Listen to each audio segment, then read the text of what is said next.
want to share a few pieces of information about Apple Classroom. And as you can see, Apple Classroom is right here. And so what my setup right now is, you'll see the teacher iPad is the one on the bottom. And then I have the 2 student iPads up here. Now, when you come in, you can see that I have Elkhart PD here, but you will have all of your classes.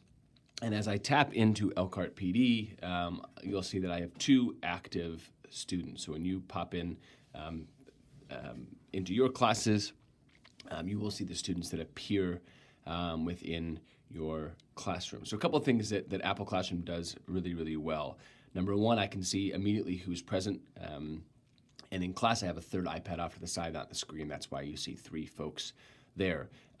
Also, you can see that they're on the home screen. So if I go into Safari, for example, you'll notice that then iPad number 2 now says Safari and shows exactly where they are. Now, I also, on the teacher iPad, now if I touch screens, you'll actually see the screens that they are on. So I can see that number 2 is on Safari, and if I go to a different website, you actually can see what they're on. And then as I move my home screen, you actually can see on here what is happening to the home screen.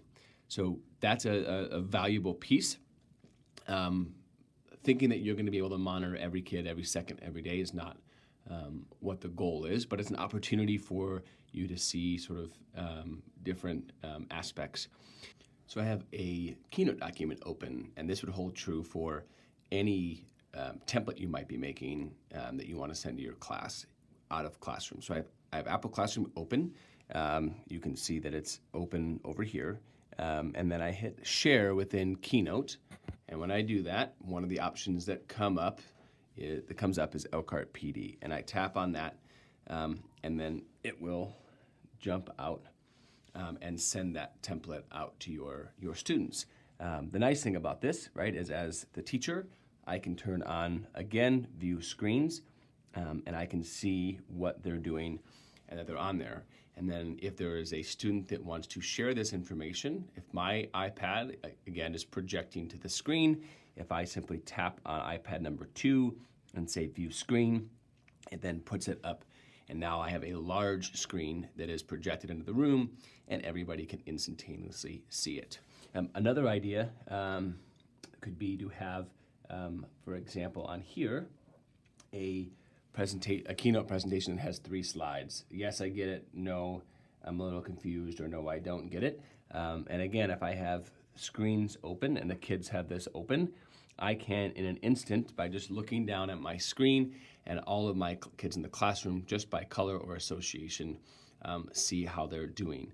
And again, this could be done for a variety of different ways to be able to sort of see your kid's screen, not just for classroom management, but actually for formative assessment, understanding where they are, getting a quick glimpse into their work, where you don't necessarily have to talk to every kid.